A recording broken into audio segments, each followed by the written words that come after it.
Mr. Barrasso.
The Majority Leader.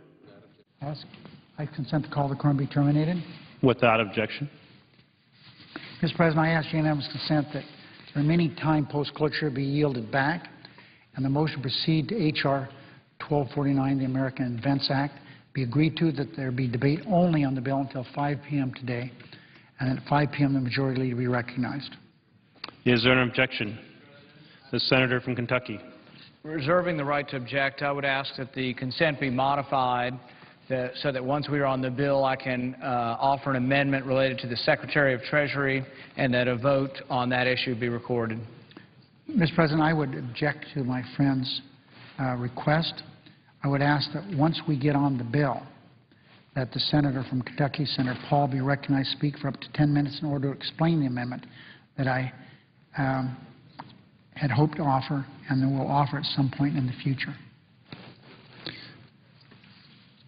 Is there an objection to the request as so modified? I would modify my request to that effect. Is there an objection? Hearing none, so ordered. The clerk will report the bill. Mr. President. Calendar number 87, H.R. 1249, an act to amend Title 35, United States Code to provide for patent reform. Mr. President. The Senator from Kentucky. They say the definition of insanity is doing the same thing over and over again and expecting a different result. We now have been into 3 years of a policy that is not working. Joblessness is up. Our debt has been downgraded. Our country is really on a precipice. And yet we continue with the same people giving the same ideas that aren't working. It's important to know how we got here. We're in the Great Recession now, the worst recession since the Great Depression. How did we get here? We got here through bad economic policy, bad monetary policy. This policy originated with Timothy Geithner when he was at the Federal Reserve in New York. It originated with Bernanke, head of the Federal Reserve. And what did we do? We reappointed these people to high office. They say the definition of insanity is doing the same thing over and over again and expecting a different result. So I would respectfully ask at this point that we have a vote in the Senate. I think the American people have already given a vote of no confidence to the Secretary of Treasury. I think the American investors, worldwide investors, have given a vote of no confidence to the debt ceiling deal, to what's been going on. Over and over and over again, we're doing the same policy. We've now appointed to be the head of the Council of Economic Advisors someone who brought us cash for clunkers. We spent $1 trillion, money we don't have, trying to stimulate the economy, and unemployment is worse. Gas prices have doubled. Economic growth is anemic, if at all. We are in the process, perhaps, of sliding into another recession, and something has to be different. We can't keep doing the same thing over and over again and expecting a different result. For the first time in our history, our debt has been downgraded. This came after policy that came from the Secretary of Treasury and from this administration. It came from a deal that the American people and the world public, the world class of investors, judged and deemed to be inadequate. This country needs a shakeup. We need new ideas. We need different propositions. The same propositions, the same tired old proposals are not working. We are set during this administration to accumulate more debt than all 43 previous presidents combined. We're accumulating debt at $40,000 a second. We're spending money at $100,000 a second. I'd say when policy doesn't work, you need new policy leaders. Now, there won't be a new president until 2012, but this president could choose new advisors because the advice he's been getting is not working. We are languishing. We're on the precipice of possibly going into another recession, and I would suggest at this point we need a new Secretary of the Treasury. How did we get into this problem? We got into this problem because we had a housing boom. This came from bad monetary policy. It came from the Federal Reserve setting interest rates below the market rate, and that signal was transmitted out into the economy, and we got a housing boom. And then we had a housing depression. We're still in the midst of a housing depression, and where did that policy come from? That policy came from Secretary Geithner, Bernanke. What have we done? We've reappointed these people, reapproved their policies that got us into the problem in the first place. If you want our country to thrive again, you must diagnose the problem correctly before you try to fix it. Because they didn't understand how we got into this recession, they also passed a whole bunch of new regulations. The Dodd-Frank bill heaps all kinds of new regulations and makes it harder to get a home loan. In the midst of a housing depression, we have heaped all these new rules on your community banks. But you know what? In my state of Kentucky, not one bank failed. The problem was at the Federal Reserve. The problem is with the policy. The problem is with the people we still have running this country and advising the president. So what I'm asking for today is a vote of no confidence on Timothy Geithner. I see no reason and no objective evidence that any of his policies are succeeding. So I've come to the floor today to ask for this vote, and we will continue to try to get this vote. We've introduced a resolution in favor of voting a vote of no confidence on Timothy Geithner, and I hope this body will consider it. Thank you, Mr. President. And I yield back the remainder of my time and suggest the absence of a quorum. The clerk will call the roll. Mr. Akaka.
Ask the chair what is pending before the Senate at this moment.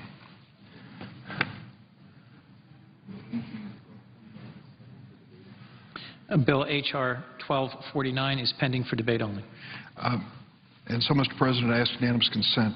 I'd like to give a statement in tribute to Senator Mark Hatfield in morning business, and that my statement be placed in the record next to those from the senators of Oregon who commenced this tribute earlier this afternoon. Without objection. Thank you very much, Mr. President. Mr. President, I want to join my colleagues in remembering Senator Mark Hatfield, an extraordinarily good man, a man of dignity and integrity. I didn't have the opportunity to serve with him in the Senate, but he chaired the Senate Appropriations Committee when I was a member of the House Appropriations Committee. So oftentimes we would come together in conference or on a given issue, and I admired him greatly. Mark Hatfield was an independent man throughout his public career. He was a man of civility and deep faith, a devout evangelical Christian. He was a Republican who believed that government could be a force for good. During the course of my statement here, I'll read some comments by Senator Mark Hatfield, and those who are following this should pause and reflect that his was once a major voice in the Republican Party, and unfortunately, few, if any, voices like his can be heard today. I hope that there are those who are listening who will take heart that it is consistent with Republican principles to stand for the values of Mark Hatfield. Announcing his retirement from the Senate in 1995, Mark Hatfield said, and I quote, "As a young man, I felt the call of public service and believed in the positive impact government can have on the lives of people. Government service has allowed me to promote peace, protect human life, enhance education, safeguard our environment, improve the health care of Oregonians, and guard the rights of the individual." As I said, though I didn't have the honor of actually serving in the Senate with Mark Hatfield, we shared a common hero. If you visited his Hart office building, suite, and went to his conference room, there was the most amazing display of memorabilia and tributes to Abraham Lincoln I've seen anywhere outside of my hometown of Springfield, Illinois.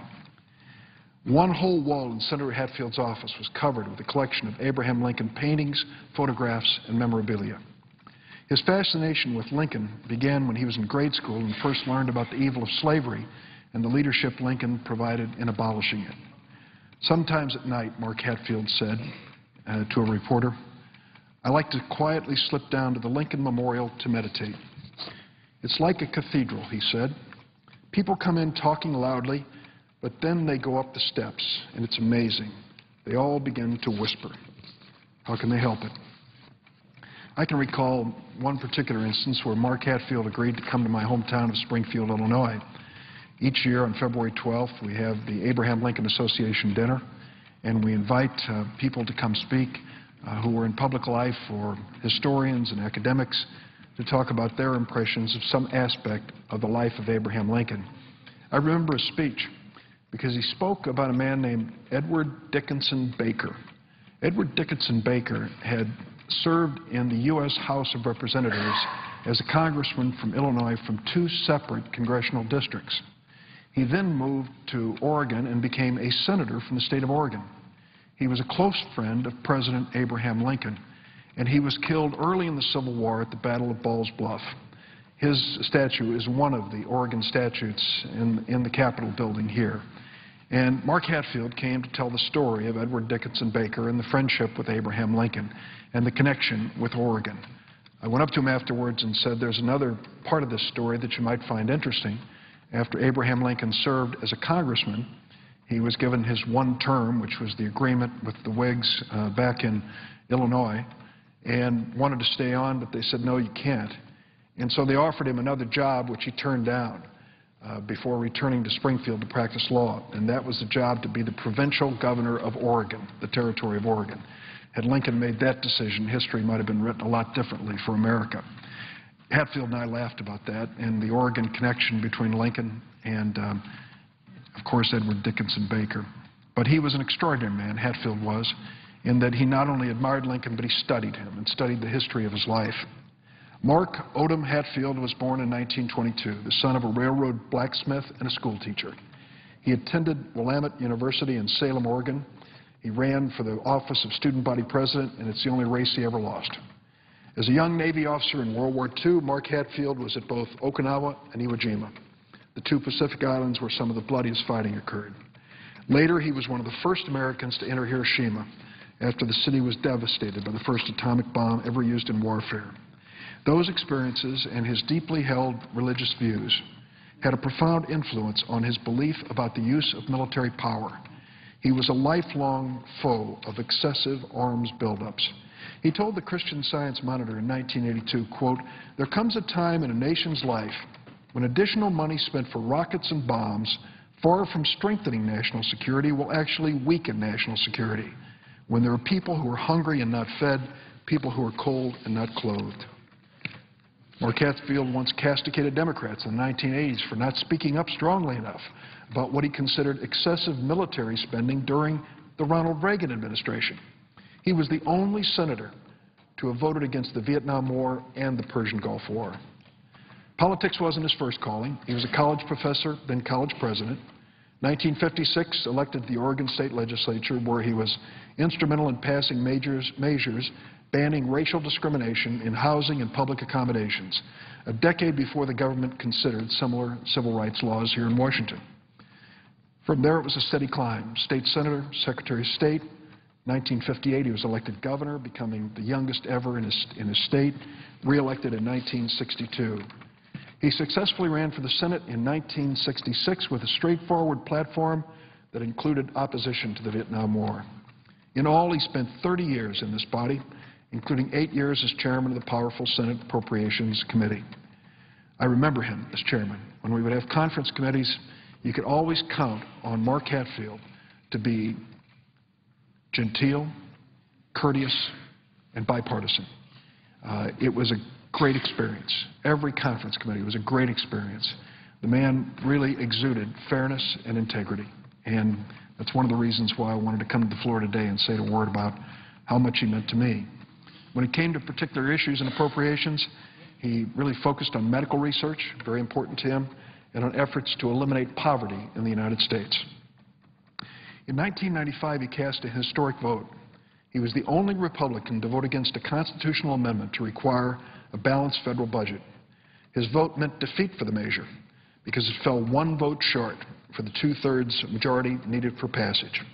Senator Hatfield said he voted against the amendment for 2 reasons: because he believed it would starve social programs and tear deep holes in America's safety net, and because it exempted defense and entitlement spending from cuts. Besides, he said, if Congress wanted a balanced budget, all it had to do was pass one. Some younger senators in his party were so angry at Hatfield for having cost them this balanced budget amendment that they set out to strip him of his committee chairmanship as chairman of the Senate Appropriations Committee. Luckily, that threat never materialized. Senator Mark Hatfield shrugged off their anger. He told a reporter, "I've been out of step most of my political life, so what else is new?"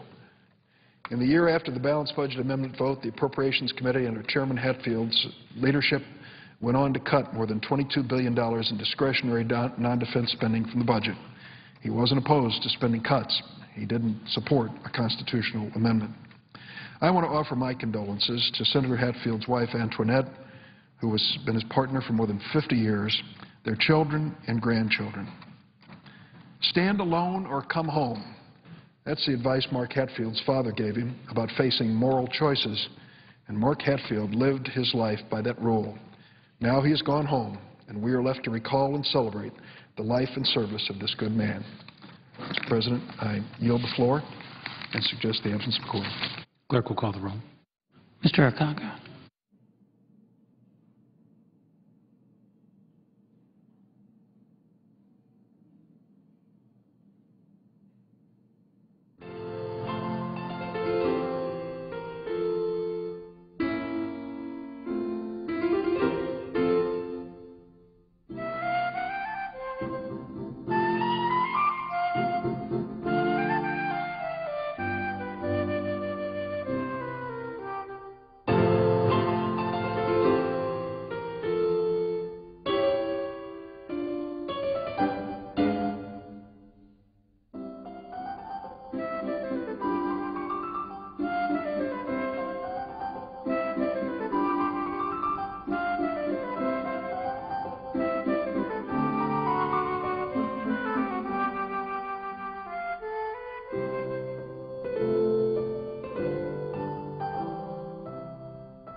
I ask unanimous consent that Madeline Bean and Mandy McClure of my staff be granted floor privileges for the duration of today's proceedings. Without objection. Mr. President, I ask unanimous consent to speak as if in morning business. Without objection. Mr. President, on Monday, we observed but did not celebrate Labor Day. I say observed and did not celebrate because we are painfully aware that there are at least 29 million unemployed and underemployed Americans in our midst. Last Friday, the Department of Labor sent shockwaves to the global economy by reporting that the U.S. economy created 0 net jobs in August. A growing chorus of economists are warning against the dangers of making immediate, draconian cuts to the federal budget, something that by its very nature will drain demand, reduce growth, and destroy jobs. But tragically, too many members of Congress refuse to listen. Over the summer, they have insisted on a mindless march to immediate austerity, an approach that threatens to strangle the weak economy. Here inside the Washington bubble, some of our political leaders continue to insist that the biggest issue is the budget deficit.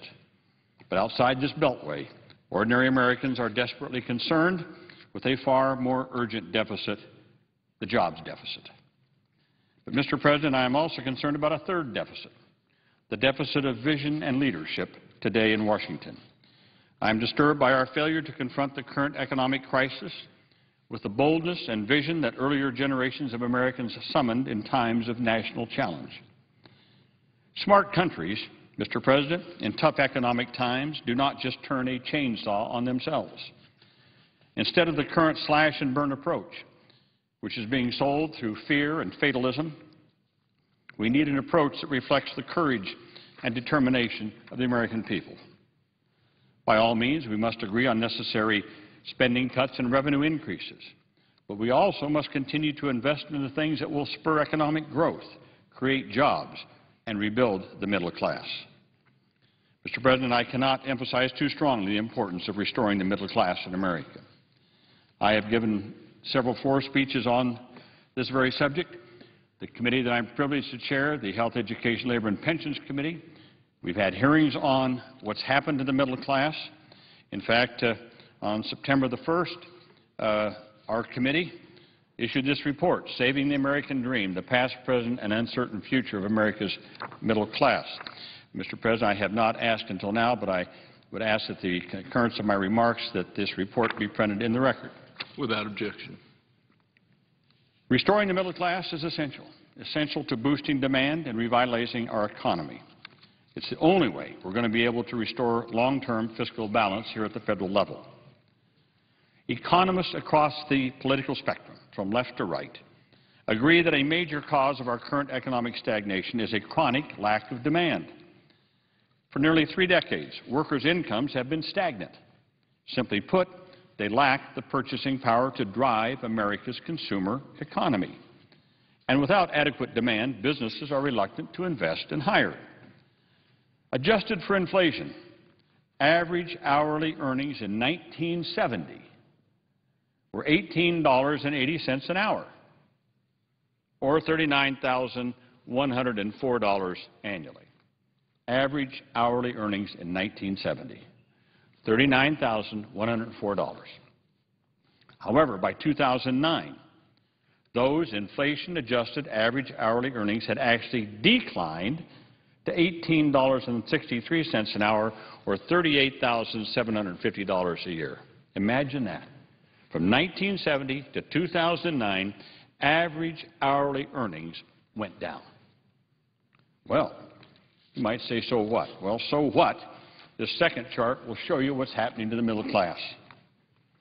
The rising cost of essentials. At the same time as earnings have stagnated or actually gone down a little bit, the costs that make up the largest part of a family budget have skyrocketed.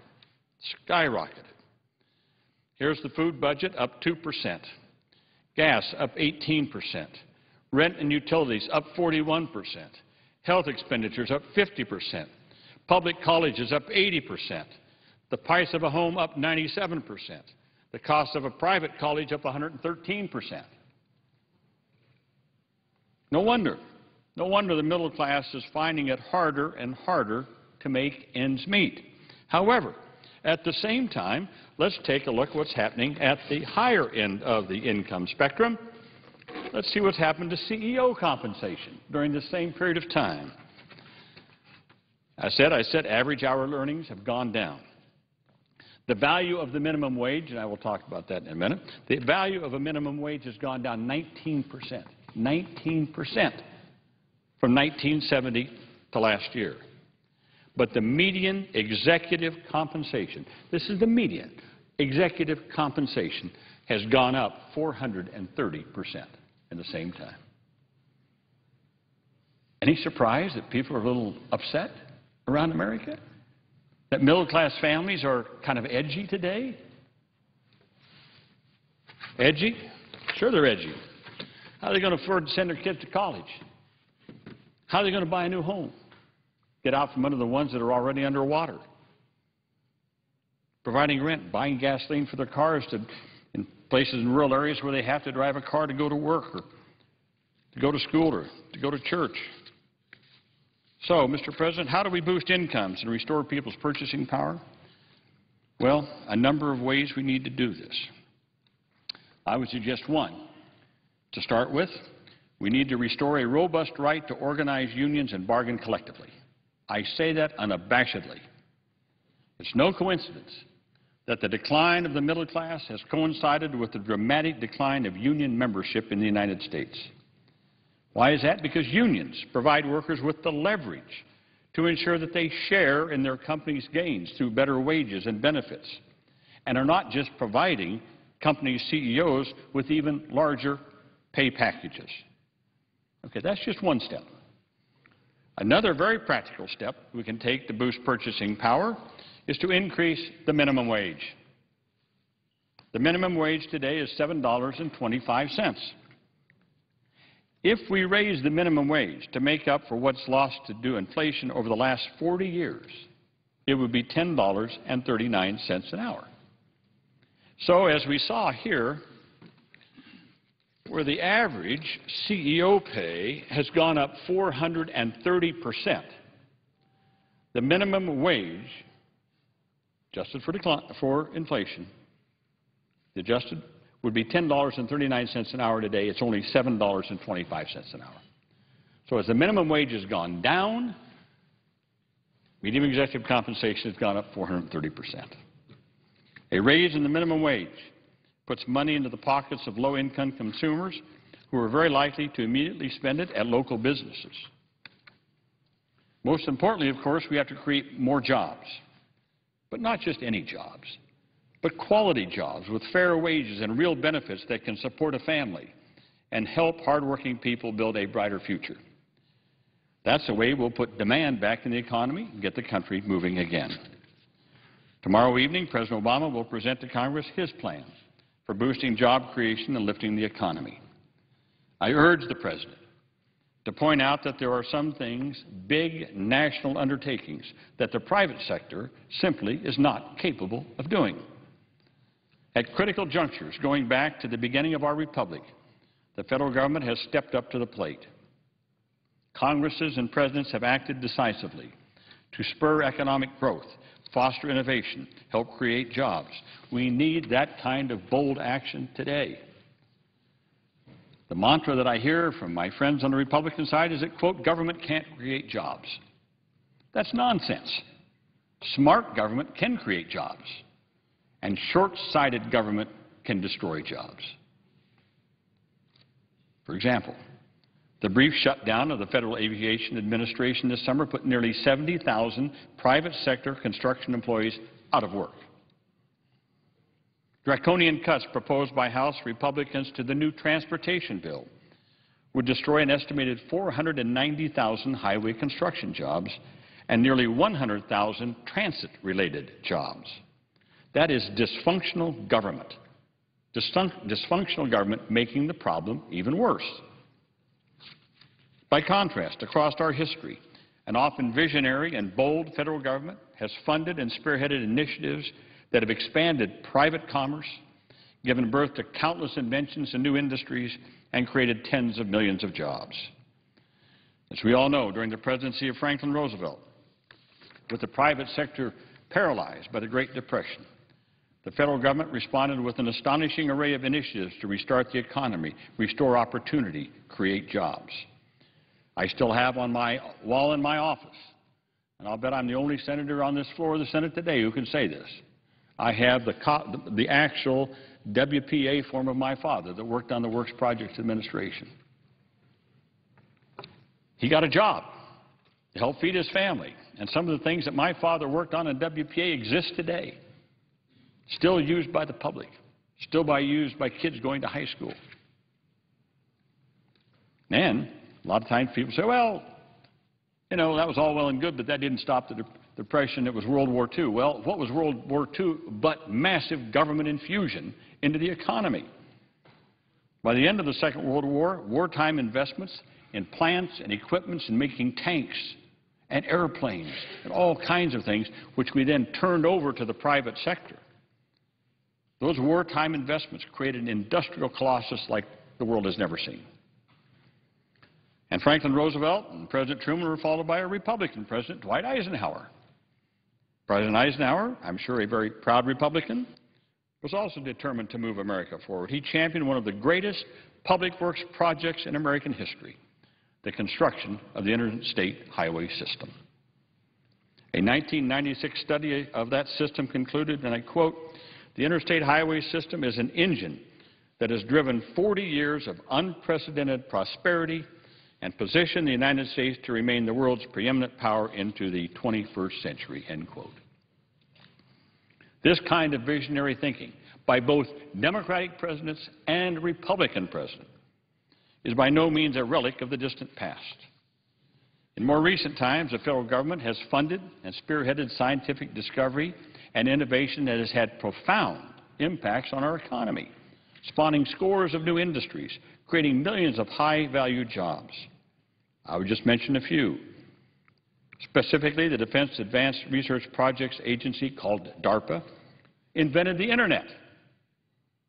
making possible everything from email to social networking to the World Wide Web. Federal researchers at the same DARPA, the Defense Advanced Research Projects Agency, invented the Global Positioning Satellite System.